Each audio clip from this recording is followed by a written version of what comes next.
The Vatican has lifted a ban for a convicted sexual predator named Father Joseph Jeyapaul. This is a priest from India who admitted to raping 2 adolescent girls in Minnesota, where he served in the Crookston Diocese from 2004 through 2005. He did do some jail time in Minnesota, then he was deported back to India in July, and now he's been reassigned to a parish in India where he will serve as the diocesan head for the Commission on Education. One of his victims is speaking out. She has filed a $75,000 federal lawsuit against this diocese in India for damages, public damages that have been done to her, because now she's having to relive all this stuff now 10 years later.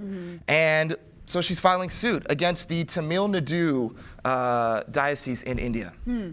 I mean, obviously this kind of case is really despicable. The fact that he admitted it, it's not speculation. It's not that there's been an investigation and we're unclear. He admitted to doing this. So just in principle, the fact that he's been moved around and especially put into a position of education is I think terrible.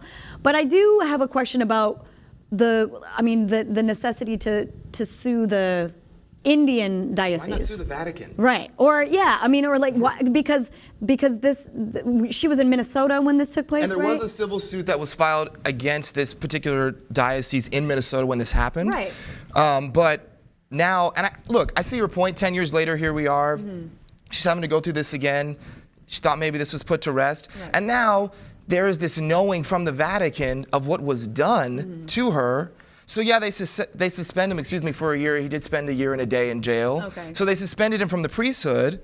But then now the Vatican, knowing what they know, are saying, oh, it's okay. So now we're going to put you in India and we'll make you the head of the Commission on Education. We'll put you around more kids. That's terrible. I mean, we see that happening all the time. I mean, it was most recently highly publicized in the movie Spotlight, right? Of like all of the priests that have been moved around and cycled through even after all of these allegations of sexual abuse. So I do think that's terrible. But I just, they're part, like if we're looking for a symbolic gesture of really calling out the Vatican for doing what they're doing, it seems like you would maybe reach out to them as opposed to, I mean, I don't know the economics of the diocese in India, but it just seems like their resources might be more limited, you know. And she's calling it a public danger nuisance federal lawsuit.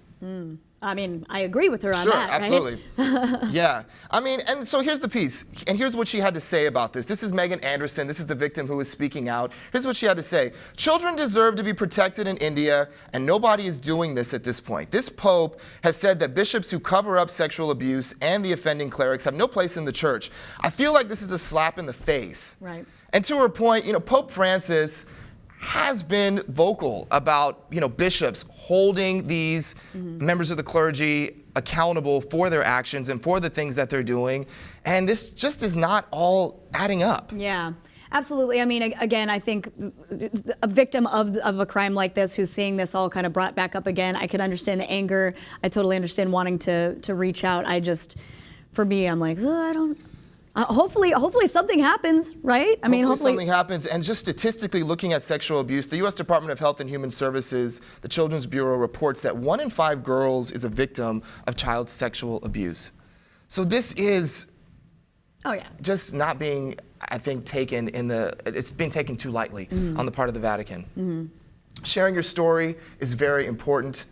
It has an incredible power and it has the ability, you have an opportunity to impact lives. So speak up.